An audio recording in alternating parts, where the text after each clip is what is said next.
What if the Veterans Riots were successful? On February 6, 1934, far-right and far-left political parties in France revolted against the central government in an event known as the February 6, 1934 riots, or Veterans Riots. The far left, consisting almost exclusively of the Communist Party, was supported by the Soviet Union. Meanwhile, the far right consisted of the Orleanist French Action, Bonapartist Young Patriots, ultra-nationalist Francist movement, and fascist Cross of Fire was supported by Italy. In the end, the riots were put down, but not after Prime Minister Édouard Daladier resigned and was replaced by Gaston Doumerc. Though the extremists were defeated, this actually caused them to radicalize. But what if that didn't happen? What if the Veterans Riots were successful? I split this timeline into two. In the first, the far right wins, and in the second, the far left wins. Given that the most influential member of the far-right leagues was the French Action under Charles Maurras, I'll make him the new president like in any timeline where France lost World War I. He doesn't stay president for long, as he restored the monarchy under Prince Henri as Henri VI. He himself becomes prime minister and holds all the power. For the support, high-ranking members of the other parties are given positions of power as well, like ministers. The composition of the Chamber of Deputies was changed. All parties outside of the far-right league were kicked out.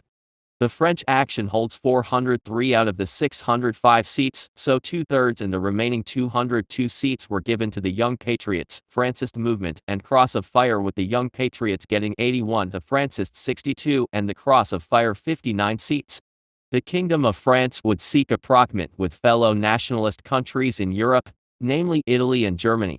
In 1937, they signed together with Italy the Anti-Comintern Pact, which Germany and Japan signed the year prior. In 1939, they signed the Pact of Steel, also known as the Rome-Paris-Berlin Angle, and in 1940 they signed the Quadpartite with Italy, Germany, and Japan. As a side note, the Axis may be called the Angle, as the name Axis comes from the Rome-Berlin Axis, which is here not an axis, but rather an angle. France would also support Franco, which may lead to him winning slightly earlier. In 1938, Germany still invades Austria, and Italy Albania. Emboldened by this, France invades Andorra and Monaco. When Germany demanded the Sudetenland, it was still given to him, as 3 out of the 4 participants in the Munich Conference were on the same side. France would also use the opportunity to demand Wallonia. They then give up in Malmedy to Germany.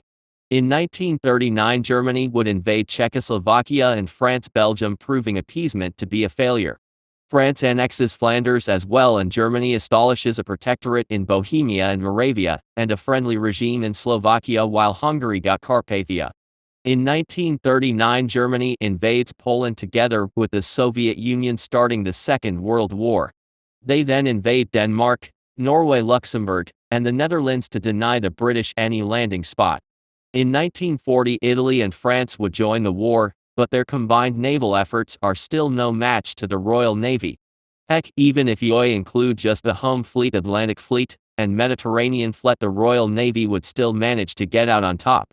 In Africa, French forces invaded Gambia, Sierra Leone, Ghana, and Nigeria, with only Nigeria putting up a fight. Together with the Syrian Corps led by Ludwig Cruel, and Iraq fight the British in Transjordan and Palatinate. As for Indochina, the front is kept alive with secret Japanese reinforcements. The French also help the Italians and Africa Corps under Erwin Rommel to push into Egypt, and they meet with the Syrian and Iraqi forces at the Suez Canal. Iraq also took Kuwait. The Axis got Saudi Arabia, Yemen, and Oman to join as well, and they kicked the British out of the Arabian Peninsula for good. When Italy invaded Greece in 1940, Germany still helps Italy, and after they got Hungary, Romania, and Bulgaria to join the Angle and invade Yugoslavia, they pushed the Greeks back. In 1941, Germany launches Operation Barbarossa, but was still beaten back in Moscow, and Japan still bombs Pearl Harbor, officially joining the war. When the Soviets and British invaded Iran, the Axis invaded Iran as well. In 1942, Germany locks Case Blue, but in this timeline, Operation Uranus ends in disaster thanks to French reinforcements on the flanks. Soon later, Stalingrad would fall, after which they cut off the south from the rest of the Soviet Union. The south would fall and Germany would get its oil fields, especially in Baku, and Turkey also joined the angle. In 1943 the Angle launch case Purple aimed towards Moscow. They were successful in their offensive until they were halted at the Volga River on which the war froze. Meanwhile in Africa the situation isn't any better. From Egypt the Angle push south and meet up with the forces in Italian East Africa. Spain joined the war after consideration and invaded Portugal. Meanwhile in the Middle East the Angle have pushed the British out and Reza Mohammad Pahlavi formally joined the Angle together with Afghanistan. From this point on the war froze, and a peace agreement is signed. The first treaty is the Treaty of Moscow in which the Angle get all lands west of the Archangelsk-Astrakhan line which is split into Reichskommissariat Ostland, Ukraine Moscovian and Caucasian, with Romania getting Bessarabia and Transnistria and Finland getting Karelia and Kola. The second treaty is the Treaty of Geneva. Germany keeps its Reichskommissariats in Norway and the Netherlands and Yugoslavia remains as it is while Germany gives its Greek territories to Italy. Spain annexes Gibraltar and Portugal and forms the Iberian state. France takes Gambia, Guinea, Sierra Leone, Liberia, Ghana, Nigeria, Cabinda, and the Congo. Italy annexes Somaliland and puppets the Kingdom of Egypt. France also takes Transjordan and Palestine. Iraq takes Kuwait, Saudi Arabia takes Bahrain, Qatar and the Trucial States, and Yemen takes Aden with Oman gaining independence. Afghanistan was extended to the Indus River. Angola and Mozambique become the Portuguese government in exile and Suriname the Dutch government in exile. British Guyana is extended to French Guyana. The last treaty signed is the Treaty of Honolulu. Japan keeps the Andaman, Burma, Malaya, North Borneo, Indonesia, Papua, and the Philippines. The front line between Japan and China becomes the de facto border. Soon after the war the Angle would break down. Japan forms with its vassal states and Thailand the Greater East Asian Co-Prosperity Sphere. Turkey, Iraq, Saudi Arabia, Yemen, Oman, Iran, and Afghanistan form the Baghdad Pact in France. Italy and Iberia form the Triumvirate, leaving only Germany, with its allies in the Balkans. A nuclear Cold War emerges between France, Germany, Japan, the United States, and Soviet Union. In this timeline, with the help of France, the Axis powers, or here the Angle powers, would be able to secure themselves a victory in the Second World War and be able to see the beginning of the atomic age, however not remaining united. In this second timeline it is the communists who manage to win in the power struggle and form the French Commune. Their leader is Maurice Thorez. France would move closely to the Soviet Union and join the Comintern. In the Second World War France didn't declare war on Germany when it invaded Poland, Denmark, Norway, Luxembourg, Belgium, the Netherlands, Yugoslavia or Greece. In 1941 Germany invades the Soviet Union, but as they pushed into the Soviet Union France invaded Germany from the west. They managed to push the Germans to the Rhine River and hold the Italians at the Alps and pushed them out of Africa with help from the Allies. The Germans had to send back a lot of their forces to the west, and were defeated in Kiev and Smolensk. When the Allies land in Sicily, Italy still switches sides and Germany invades Italy, but this goes horribly as the French broke Thieu and had defeated the Germans. The Germans would be pushed back to the Alps and Army Rouge forces would kill Benito Mussolini.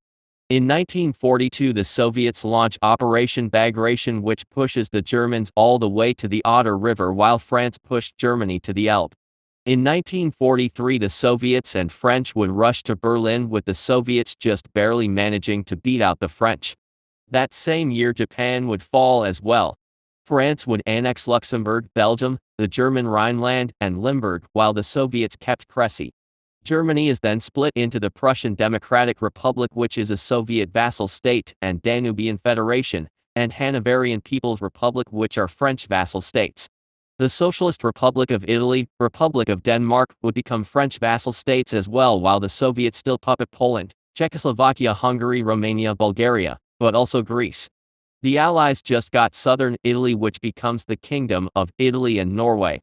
In 1949 France would then invade Spain causing the newly formed NATO to do as well, and ultimately a truce was signed at the Sierra de Gredos.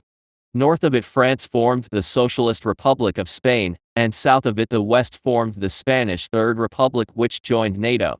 In East Asia, the Soviets control all of Korea and northern Japan, while the Allies control southern Japan. Meanwhile, China still becomes communist. In Africa, Libya is split into the Emirate of Cyrenaica and the Socialist Republic of Tripolitania. France would decolonize, but when they leave their colonies in Africa, Syria, and Indochina, establish friendly and communist regimes. Mauritania, Morocco, Algeria, Tunisia, Tripolitania, and Syria join the Comintern, but not the Arab League, which is now much smaller. Here the Sinai War ends in an Anglo-Israeli victory, and Israel takes the Sinai Peninsula and the United Kingdom the Suez. This causes Nasser to become unpopular and to be overthrown by monarchists. With Nasserism and Arab socialism never taking off, Arab monarchies like in Yemen or Iraq, which now remains in the Arab Federation, remain stable. Sudan is the only republican and capitalist Arab state. In the 50s, the Japanese War breaks out, and it would be a costly and brutal stalemate until the United States leaves under Richard Nixon. In 1964, Maurice Thorez dies and Waldeck Rocket becomes president until 1983, when he died and Robert Hue became president. Similar to the Sino-Soviet split, a Franco-Soviet split occurs, creating a second Iron Curtain in Europe. France forms the Amsterdam Pact and later an economic bloc called the Union of Europe. France and China would form an anti-Soviet alliance.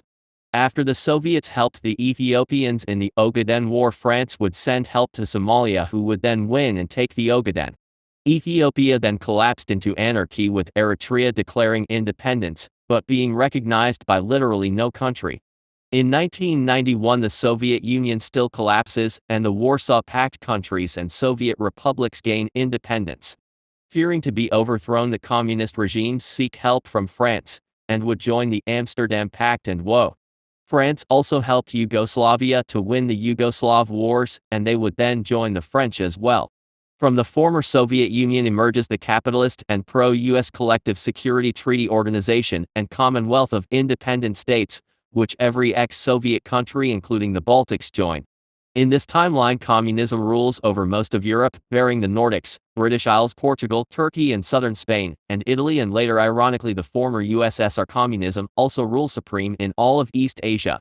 The Soviet Union, China, but also France would dominate the communist world, while the US leads a weaker capitalist bloc. In both of these timelines, France is ruled by a radical ideology, and they determine which side wins the Second World War and rules over Europe, with the democratic West being weaker than in our own timeline in both of these. If you liked the episode, leave a like, and don't forget to subscribe. Goodbye.